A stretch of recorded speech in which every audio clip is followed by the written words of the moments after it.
Hello dear friends, welcome to Target Education. तो electronic devices की इस वीडियो में आपका स्वागत है। आज की इस वीडियो और इसके जस्ट बाद की वीडियो में मैं गेट के कुछ प्रीवियस ईयर प्रॉब्लम्स लूंगा जो बेसिकली बेस्ड है कंसेप्ट ऑफ ड्रिफ्ट पे। इससे पहले आपने क्या किया, ड्रिफ्टिंग के लिए ड्रिफ्टिंग पे बेस्ड बेसिकली दो कंसेप्चुअल वीडियोस आपने देखे होंगे जहां मैंने बात किया था drifting of the charge carrier, चाहे वो इलेक्ट्रॉन्स हो और होल्स हो। तो बेसिकली ड्रिफ्टिंग के पैरामीटर्स जो मैंने स्टडी की, चाहे वो ड्रिफ्ट वेलोसिटी हो सकता था या time taken bye a charge carrier moving from one part two another part हो सकता था, ड्रिफ्ट करंट हो सकता था या ड्रिफ्ट करंट की डेंसिटी हो सकती थी। तो ड्रिफ्ट का एक बेसिक फंडामेंटल ये था, ड्रिफ्टिंग का कंसेप्ट किसी भी एक कंडक्टिंग बॉडी में, चाहे वो सेमी कंडक्टिंग हो चाहे वो प्योर कंडक्टिंग हो, तब होता है जब इसमें कोई अप्लाइड इलेक्ट्रिक फील्ड ई हो। अगर अपना इस पे अप्लाइड इलेक्ट्रिक फील्ड ई होगा तो इसका सीधा सा मतलब ये है कि आपके जो चार्ज कैरियर है वो क्या करेंगे, फोर्स एक्सपीरियंस करेंगे from the Coulomb's law QE, और वो फोर्स क्या करेगा, इस इलेक्ट्रॉन को अपनी जगह से ट्रेवल कराएगा। और वो अगर अपनी जगह से ट्रेवल होते हैं तो इसका सीधा सा मतलब ये है कि कहीं ना कहीं आपका ड्रिफ्ट करंट नाम की कोई चीज तो आपके पूरे के पूरे इस बार में रखी हुई है। चलिए इसी सेगमेंट में सबसे पहला प्रॉब्लम अपन करेंगे which has come in GATE electronics year of 2015। What it says, a DC voltage of 10 volt is applied across an N type silicon bar having a rectangular cross section area. इसका मतलब ये बार जो है वो N type का है और इसका जो क्रॉस सेक्शनल एरिया है ये तो सर्कुलर दिख रहा होगा लेकिन यहां क्या है, रेक्टेंगुलर है। आगे लिखा हुआ है एंड लेंथ ऑफ 1 सेंटीमीटर, इसका जो लेंथ है वो कितना है, 1 सेंटीमीटर का है, 1 centimetre as shown in figure. The donor doping concentration ND and mobility of the electron mu n is 10 to the power 6 per centimeter cube and mu n is 1000 centimeter square per volt second respectively. The average time taken by the electron to move from one side to another side। यार ये पूरे के पूरे detail मैंने यहाँ लिखे हैं। जो मटेरियल है वो क्या है, SI सिलिकॉन है, और यहाँ जो आपने इंप्यूरिटी ऐड की है वो ऐड की है डोनार टाइप की इंप्यूरिटी। इसका मतलब कहीं ना कहीं जो मटेरियल बनेगा वो क्या बनेगा, पेंटावलेंट या फिर एन टाइप ऑफ क्या बनेगा, मटेरियल बनेगा। ND दिया हुआ है इस प्रॉब्लम में 10 to the power 16 per centimeter cube. मैंने पहले भी बोला था, अभी फिर बोल रहा हूं कि कुछ डेटा आप याद रखोगे, always it will be helpful. आपको मैंने एक डेटा याद करने के लिए बोला था और वो डेटा कुछ नहीं था, वो था कुछ इंट्रिंसिक कंसंट्रेशंस के बारे में। Intrinsic concentration of silicon is too large in compare with ND। तो यहां से मुझे ये समझ में आता है, क्वाड्रेटिक इक्वेशन में मैंने जो क्या लिया था, अप्रोक्सीमेशन लिया था कि कायदे से आपका n ऑफ n जो होगा वो ND के बराबर होगा, provided the n of n और the ND has to be much much greater than the value of Ni। तो आपका n ऑफ n जो होगा वो ND के बराबर होगा। आपके इस प्रॉब्लम में देखा होगा बार में जो वोल्टेज लगा है 10 वोल्ट है, लेंथ है 1 सेंटीमीटर, म्यू n की वैल्यू दी हुई है, आपसे Tn पूछा गया है। यार एक चीज ध्यान देना, what is the T over there, the T is nothing but the average time taken by the individual electron to reaching from one point to another point. Average इसलिए लिया हुआ है क्योंकि ये पूरा का पूरा एक रैंडम प्रोसेस है। कोई इलेक्ट्रॉन हो सकता है कम कोलिजन के साथ वन इंड से दूसरे इंड में पहुंच जाए और कुछ ज्यादा कोलिजन्स के साथ वन इंड से दूसरे इंड पे पहुंचे। So rather calling it time taken, I used to call it what, average time taken. तो VD used to be, already we have seen the length of the bar and the time taken electron के लिए लिया है, तो time taken by the electron लिया है मैंने। चलिए तो T ऑफ n निकालना है, इसको इधर ले आए, VDN को इधर ले आए। यहां ध्यान देना, जो आप VDN है ना वो क्या है, drift velocity of the electron which will be equals to of mu into E। Mu क्या होगा, इट्स मोबिलिटी ऑफ इलेक्ट्रॉन, और E क्या होगा, applied electric field. Applied electric field मैंने पहले भी पढ़ा हुआ है, ये कुछ नहीं होगा, applied voltage divided by the length of the बार जो होगा V, और ऊपर गया क्या आपका L। अब डेटा जैसे फीड करेंगे तो आप यहां से टाउ ऑफ n ये हो गया L square mu n into V। मजेदार चीज ये है कि यहां L म्यू n और V जिसके साथ भी डायमेंशन के कंपोनेंट इन्वॉल्व है वो सब के सब सेंटीमीटर में है। कुछ नहीं, आप सीधे डेटा फीड करो, ये हो जाएगा 1 स्क्वायर, म्यू n की वैल्यू दी हुई 1000, V की वैल्यू दी हुई 10, ऊपर जाके होगा 10 to the power -6, sorry 10 to power -4। लेकिन आपसे आंसर माइक्रोसेकंड में पूछा हुआ है तो इसका सीधा सा मतलब ये है कहीं ना कहीं आपको क्या करना होगा, 100 से मल्टीप्लाई करना होगा। ओवरऑल मैं ये बोलूंगा कि आंसर जो आप फीड करेंगे वो कितना है, 100। तो यार ये कहीं ना कहीं फिर से क्या है, ड्रिफ्ट वेलोसिटी का प्रॉब्लम है। आपसे ये पूछ लिया गया ऑन एवरेज एक इलेक्ट्रॉन एक साइड से दूसरी साइड जाने में टाइम कितना लेगा, भाई देख के समझ में आता है कितना, 100 माइक्रोसेकंड के आसपास। और ये अप्रोक्सीमेशन थोड़ा सा आप ध्यान रखना, तो कल के दिन आप n of n is equals to n of d तभी लिख पाएंगे जब ये कंडीशन ट्रू हो, जब मैंने किस में देखा हुआ आपके क्वाड्रेटिक इक्वेशन में देखा हुआ है। तो यहां से आपको निकल में समझ में आता है कि सर एक इलेक्ट्रॉन को पहुंचने में कितना टाइम लग रहा है, लगभग 100 microsecond. So that is what your answer is.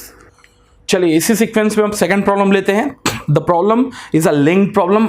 आज से कुछ 4 से 5 साल पहले लिंक प्रॉब्लम आते थे।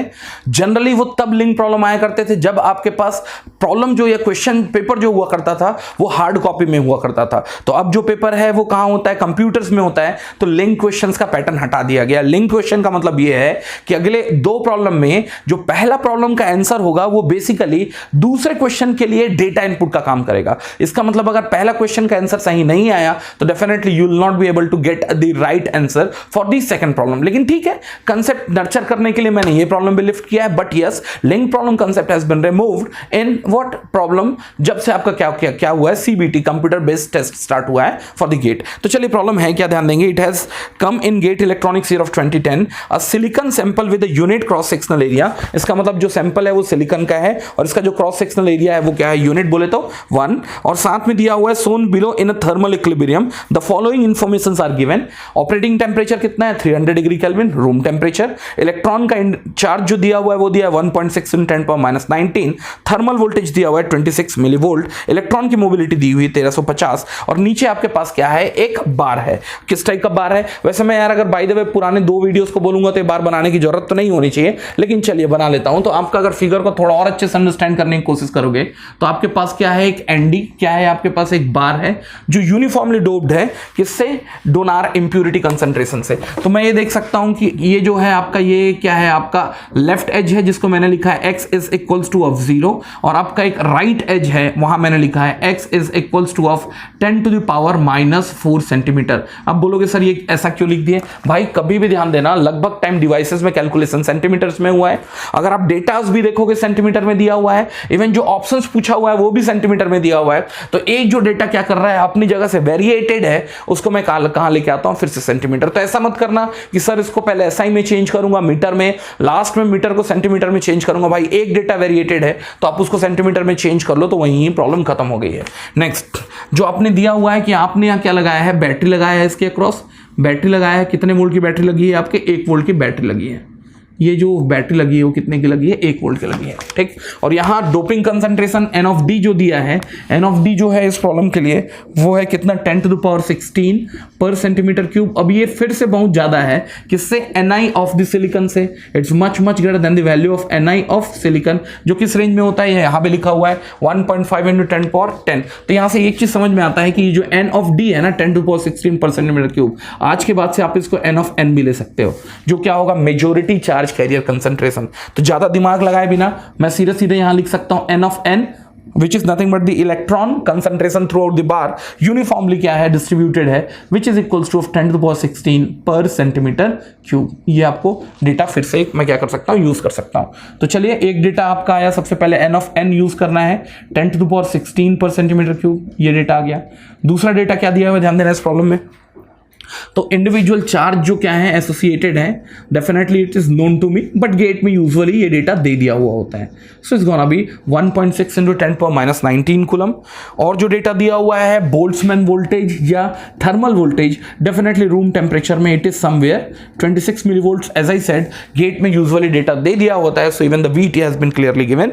और आपको जो क्या दिया हुआ है, मोबिलिटी और the freeness of the majority charge carrier, जो क्या है यहाँ पर इलेक्ट्रॉन है, that has been given as 1350. Again the unit has been given in a form of centimeter square per volt second, ठीक है। इस पूरे डिटेल्स के साथ सबसे पहले आपको इलेक्ट्रिक फील्ड E का इवैल्यूएशन करना है, इलेक्ट्रिक फील्ड E का इवैल्यूएशन करना है, और वो भी कहां पर, I think probably mid point of the bar, x is equals to of कहां, 0.5 माइक्रोमीटर को मैं लिख सकता हूं 10⁻⁻4 सेंटीमीटर, ठीक। यार अगर आप इस कैलकुलेशन को देखते हैं तो मेरे प्रीवियस वीडियो को जरूर देख लेना।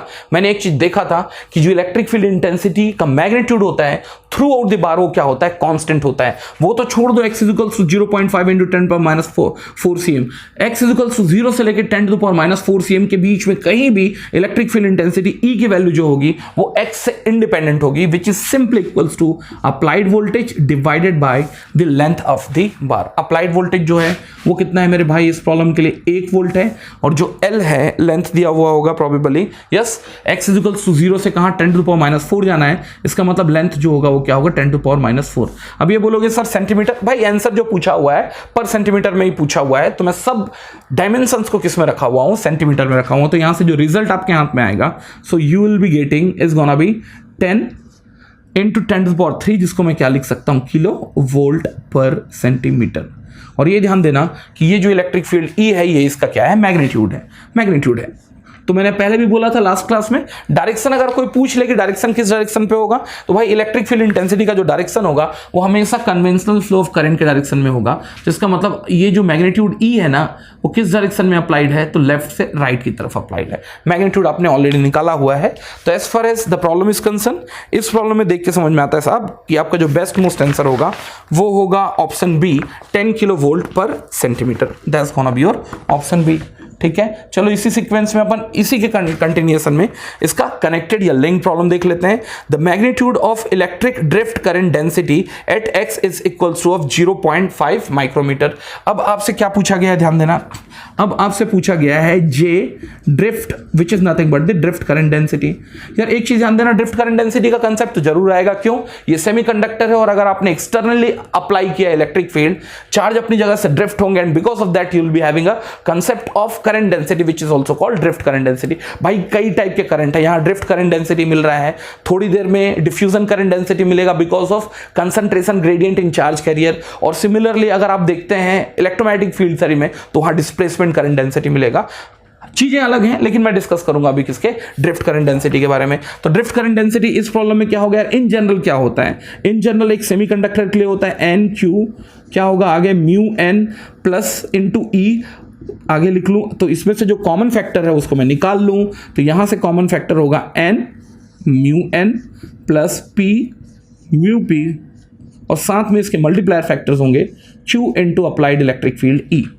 लेकिन जैसे कि मैं इस प्रॉब्लम में देख पा रहा हूं कि आपने डोपिंग इतनी तकड़ी रखी है एनआई से, मैंने पहले क्वाड्रेटिक इक्वेशन से इसको सॉल्व भी किया हुआ है, तो यहां से देख के समझ में आ रहा है कि आपका जो majority charge carrier concentration N of N is much much greater than the value of N I है, तब मैं एन ऑफ एन इसलिए ले रहा हूं क्योंकि एन टाइप ऑफ बार है, पी ऑफ एन उस केस में एन ऑफ एन को मान सकता हूं is much much greater than the value of P of N, पहली चीज।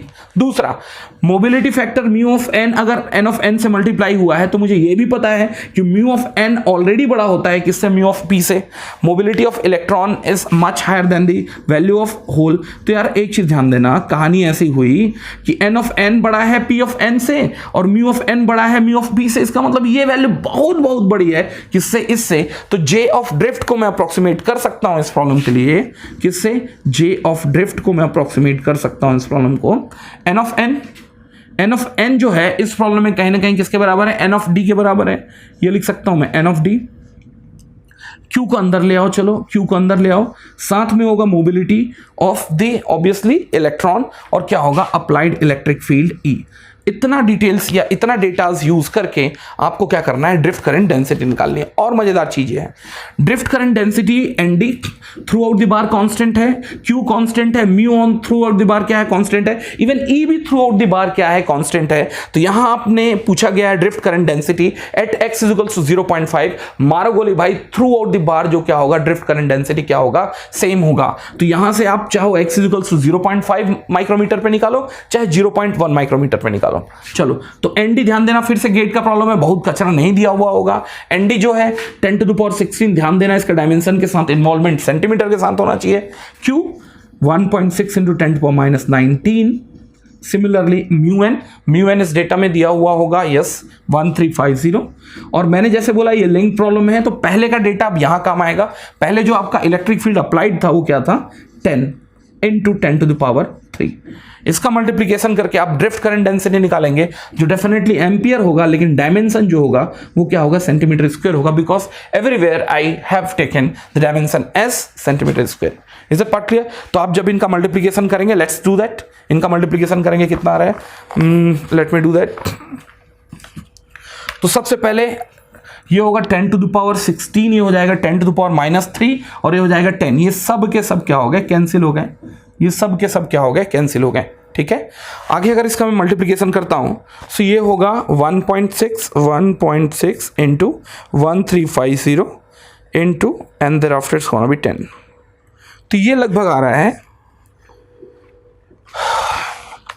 21,600 और which is ampere per centimeter square, which can also be written as per the given problem के data के हिसाब से 2.16 ampere per centimeter square, where the correct most answer is gonna be option A। तो यार इससे कुछ चीजें आपको जानने को भी मिली है कि लगभग टाइम जो आपका जे ड्रिफ्ट होगा वो मेजोरिटी चार्ज कैरियर कंसंट्रेशन के ड्रिफ्ट करंट के बराबर होगा। Usually minority can be neglected, yes, but doping has to be very high, या फिर मैं ये बोलूं एनडी या फिर doping concentration NA has to be very larger than the value of NI.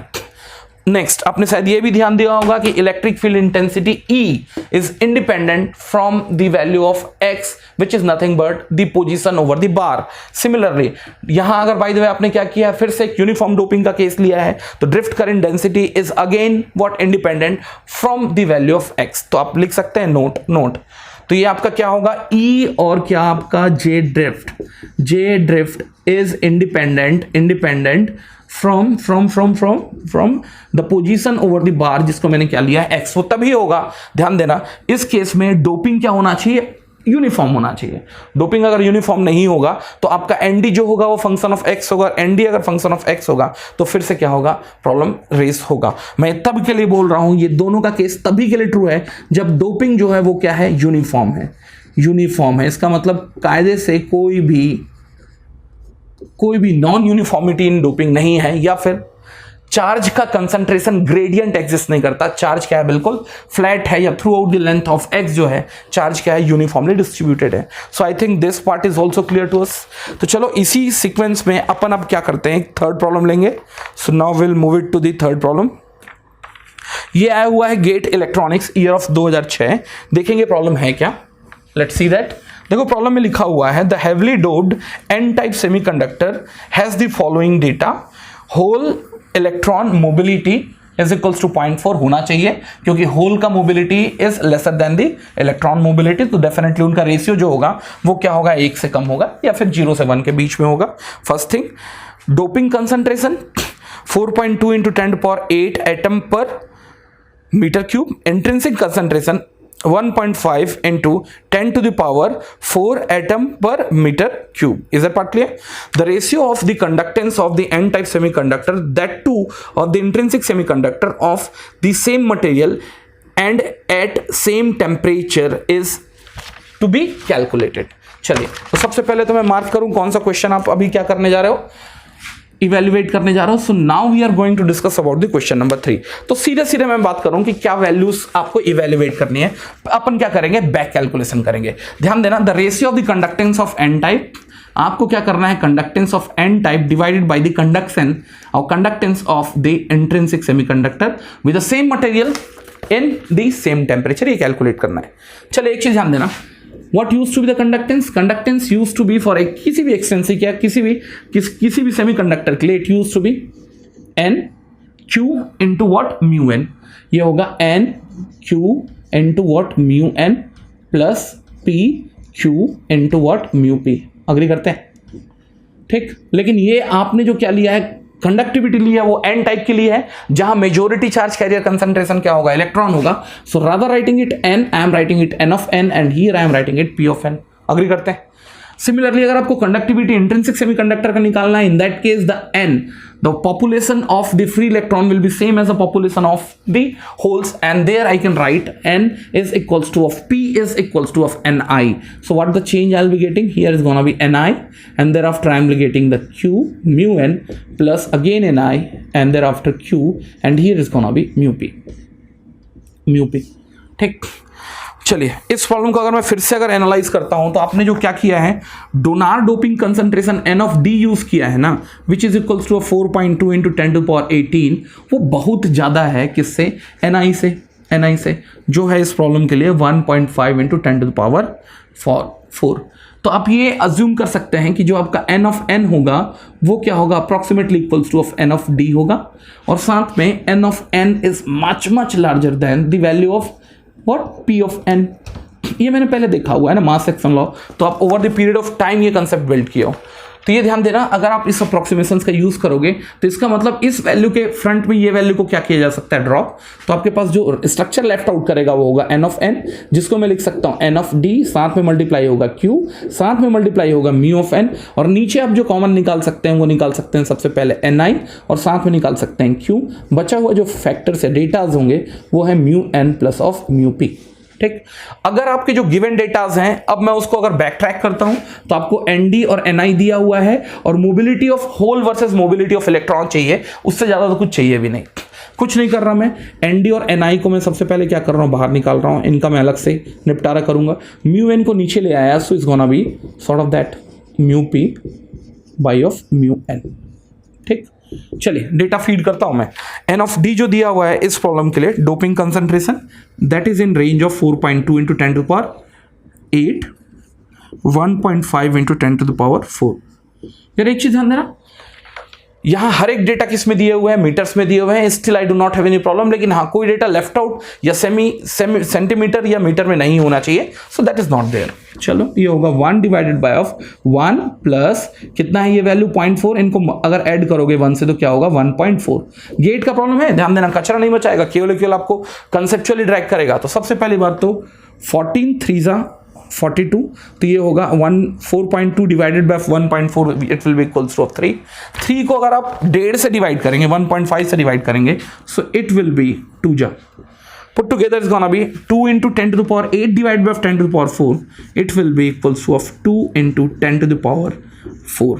तो यार ये एक चीज बताओ मेरे को, आपने अगर डोपिंग इस रेंज में जाके की तो आपका एन टाइप का जो कंडक्टिविटी है इन कंपेयर विद जिसमें आपने डोपिंग की इंट्रिंसिक सेमीकंडक्टर में कितने गुने का अंतर है, कितने गुने का अंतर है भाई, 20,000 गुने का अंतर है, which makes hello amount of sense. तो इसका मतलब डोपिंग से आप कंडक्टिविटी को कहां से कहां लेके जा सकते हो, तो आप देख सकते हो आपने लगभग अपनी कंडक्टिविटी को कितना बढ़ा लिया, 20,000 बढ़ा लिया, गुना बढ़ा लिया। And that is why you might be knowing it very well why the semiconductor has been used and what the doping does. The doping increases the conductivity according to your requirement, and here I have taken a practical problem there.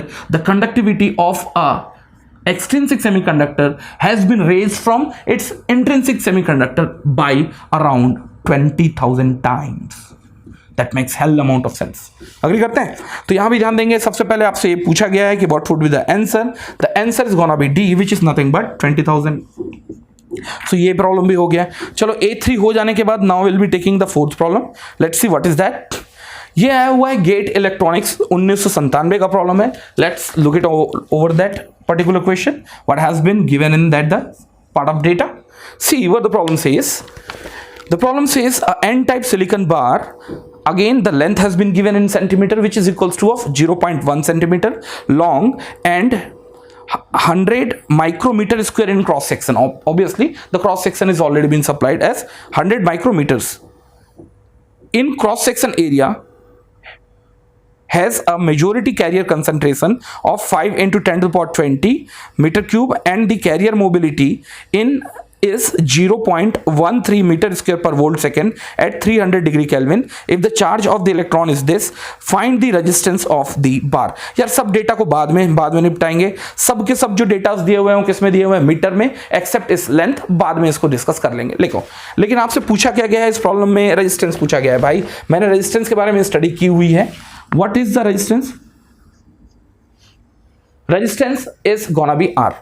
And how it is being defined? Resistance is equals to of rho, which is nothing but the resistivity of the given material. एक केवल material पे depend करेगा। Thereafter L is nothing but the length of the material. कल के दिन अगर आपने क्या लिया है, ये क्या लिया है, मटेरियल लिया है, आपको इस टर्मिनल के बीच में अगर रेजिस्टेंस कैलकुलेट करना है, I am calling it R of AB, तो आप क्या करेंगे, सबसे पहले मटेरियल की रेजिस्टिविटी रो निकालेंगे। अब जो दोनों प्लेट जिसके बीच में रेजिस्टेंस कैलकुलेट करना है उसके बीच का लेंथ निकालेंगे, और जिस क्रॉस सेक्शन को यूज करके करंट फ्लो हो रहा है उसका क्या निकालोगे आप, क्रॉस सेक्शन निकालोगे। तो ये जो होगा ना, ये एरिया, ये होगा आपका A। तो ये है आपका L, चाहे आप कैपिटल में लिख लो, रो A, और क्या है साथ में पूरे के पूरे वैल्यूज है। तो आपको रेजिस्टेंस की वैल्यू पूछा है तो डेफिनेटली ये सब डेटा आपको देने ही होंगे। चलिए देखते हैं। अब एनीवेज थोड़ा बगल रखेंगे, और मुझे पता है the resistivity has got a strict relationship with the conductivity which is equals to of 1 upon sigma, so put together it becomes L by of A। इस प्रॉब्लम को और थोड़ा डिटेलिंग करेंगे या अच्छे से समझने की कोशिश करेंगे तो देख के समझ में आ रहा है। अगेन यहां पर जो क्या है, मेजोरिटी चार्ज कैरियर कंसंट्रेशन है 5 into 10 to the power 20 metre cube, वो अगेन क्या है, it's use in compare with Ni। तो अगर बाय द वे आप डेटा को फीड करोगे तो सिग्मा की वैल्यू रखने के लिए कुछ नहीं, majority charge carrier concentration N of N रखो, N of N into Q into mobility of electron, definitely इस प्रॉब्लम में दी हुई है. You have to feed दो data. Length of the bar दिया हुआ है, cross sectional area of the bar दिया हुआ है. तो मेरे को नहीं लगता कि अब रेजिस्टेंस निकालने में किसी को कोई भी परेशानी आएगी. Is that part clear? तो यहां से आपका जो करेक्ट मोस्ट आंसर निकलेगा after solving this problem is gonna be around 10 to the power 6 ohms. 6 ohms. ध्यान देना, यहां अगर आपके रिजल्ट में कोई भी डायमेंशन का फैक्टर नहीं आ रहा है, इसका मतलब डायमेंशन आपस में कट मर चुके हैं. इसका सीधा सा मतलब ये, अगर यहां कहीं भी मीटर रहा होगा तो सब जगह आपको मीटर लेना है, या कहीं कहीं भी सेंटीमीटर रहा हो सब जगह सेंटीमीटर लेना है. या फिर मोर ओवर, अगर 3-4 डेटा में से अगर 3 data by the way centimetre है, 1 मीटर है, तो कायदे से उस मीटर को सेंटीमीटर में कन्वर्ट कर लो. और अगर इन्वर्ट कंडीशन है तो आप क्या करो, किसको, सेंटीमीटर को मीटर में कन्वर्ट कर लो. But anyways I think easily we will be able to get that answer. N of N दिया हुआ है आपके प्रॉब्लम में, क्यू दिया हुआ है, म्यू एन दिया हुआ है, लेंथ ऑफ द बार दिया हुआ है, cross sectional area of the bar दिया हुआ है. Easily you will be able to get that answer, and the answer is gonna be how much it is 10 to the power 6 ohms. That's nothing but the option number 8. ठीक, तो चलिए मैं मान के चलता हूं ये वीडियो में आपको कुछ एक फेयर आइडिया हुआ होगा. इसके जस्ट बाद एक वीडियो और आ रहा है, again I will be taking 4 number of problem. चलिए मिलते हैं नेक्स्ट वीडियो में. बाय बाय, सब बाय.